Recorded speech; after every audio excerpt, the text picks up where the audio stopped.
Good morning, friends, and thank you for joining me once more for this special week where we're celebrating women and women's cycles, the whole cycles of our life, not just the menstrual cycle.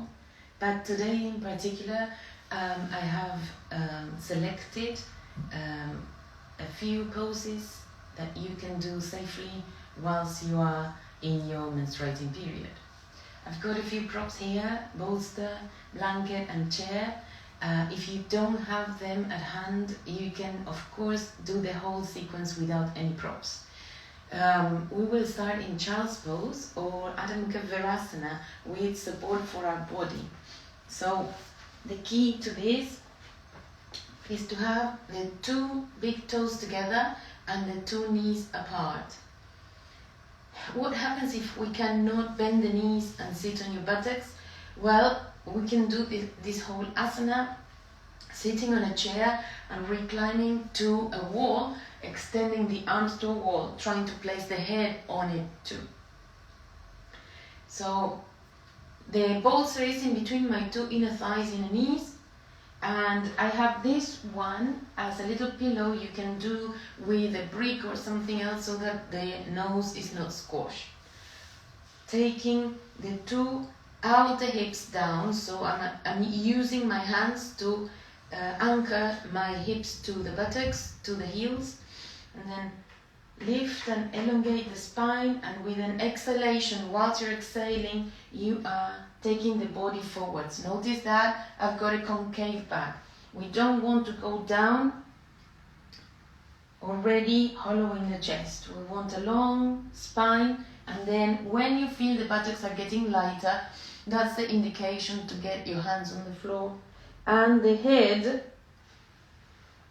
on the support. I will move these arms so you can see that my nose is pointing down and my forehead is supported by the blanket. As I said before, you can replace the blanket with another brick or a yoga foam pad. If you're doing this without props on the floor, lengthen the arms, place the head on the floor, and take a couple of inhalations and exhalations within that space.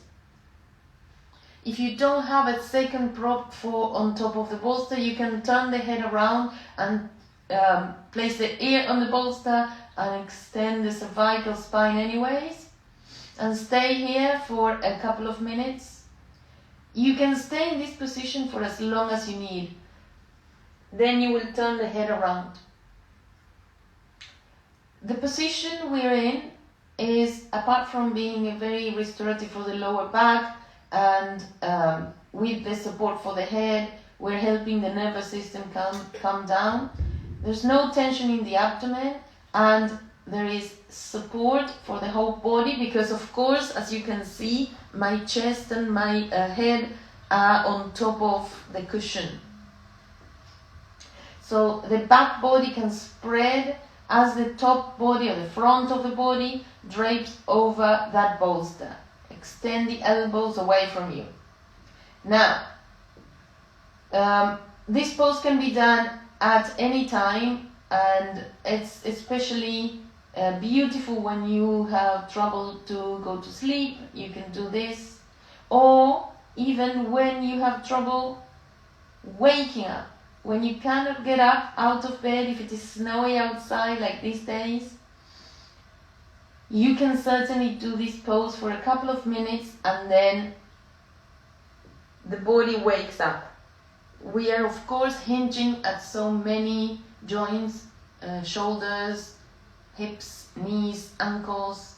The extension of the front of the ankles for some people is very, very difficult. So if you are one of these people who has a design of the legs where the feet are lifting off the floor, you can place a rolled up blanket underneath your ankles and extend the toes away as much as you can.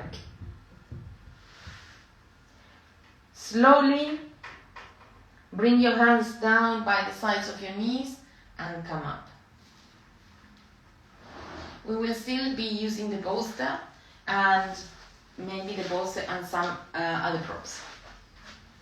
For Ardha Padma Paschimottanasana, this pose here is a forward fold, so I will be showing you from this diagonal. We will keep the right leg extending and hold the back of the left leg, and there are options here where you can place the leg in Jana Shirshasana, so knee is bent.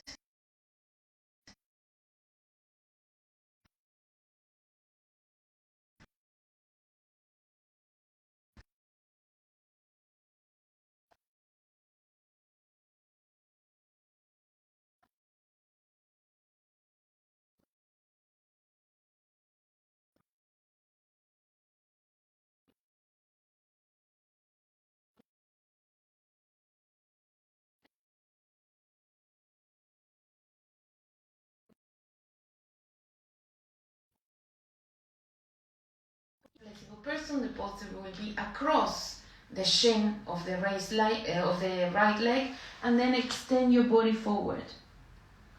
There is a slight rotation of the trunk so that we can align it to the right leg. If this is impossible for you, if you have tighter hamstrings and you cannot reach the foot, you can go here, or you can also use the bolster and a little extra support such as a gun. These are the options. And now we will change sides. So bring the props out for a moment, extend the left leg. What happens if you have very tight knees and you cannot fold the knees so deeply? You simply take the leg out to the side and make a figure 4. So the right leg will be slightly bent as the left leg is completely straight. So again, you can take the leg in number 1, the figure 4, number 2, Jana Shirshasana with the sole of the foot facing the ceiling, or Padmasana, Ardha Padmasana, which is only one leg up in lotus pose. This leg is anchoring my thigh to the ground, but the long leg needs to be vertical. That means the knee and the toes are facing the ceiling. And one more time, we will either take the bolster, standing up, or if you're a super flexible person, you will take just a blanket, something to support your head on, and then you rest your body and catch your foot. If you cannot reach the foot, of course you can use a belt, but chances are that you will not reach the blanket with your head either, so you'll be better off holding the bolster with your hands, relaxing your head there, flattening the root of the left thigh,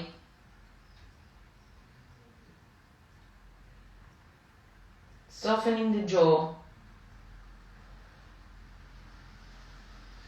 and then inhale and come back up. So, move the props away, take the leg out to the side, extend the 2 legs, flatten the back of the knees on the floor, the back of the thighs on the floor, lift the chest up for a moment. This is just to release any tension at the back of the legs after bending them so much. And the last one we're going to do is Shirshasana with support for the legs. So flat on the mat, you can be using a bed, a sofa, or a chair. I will have a pillow for my head and support for my calf muscles. So as I go down, make sure your support is covering the shoulder tips as well, so the neck is not hanging in the air. The lumbar spine is flat on the mat, and then I will place the legs on top of the seat of the chair, lower legs on top of the seat of the chair. You will soften the abdomen, turn the palms to face the ceiling at either side of your hips. If the weather is not too cold, you may even bring the arms further away from your body so that the armpits and the sides of the body can also have a breather. At this stage, see this early in the morning and with a snowy day, I will keep my arms near my body to warm myself up. You will be extending the back of the head away from you as you are extending the back of the waist away from you, using your hands to release the curvatures of the spine and flatten them on the supports, the mat and the pillow. Belly is soft, head is extending away, shoulders are rolling to the mat, and then I want a lifted chest. So even though we are trying to achieve stillness and restful body, you still want the center of your spine, the bit of spine between your shoulder blades, to lift you up and give you the capacity to use the full capacity of the lungs. Inhale deeply, exhale completely, hopefully through the nose. Check that the two nostrils are working. Notice what's happening in the body when we inhale, what's happening on the belly, what's happening on the torso. And as we exhale, can we keep the ribs, the rib cage lifted as we exhale and move the diaphragm up?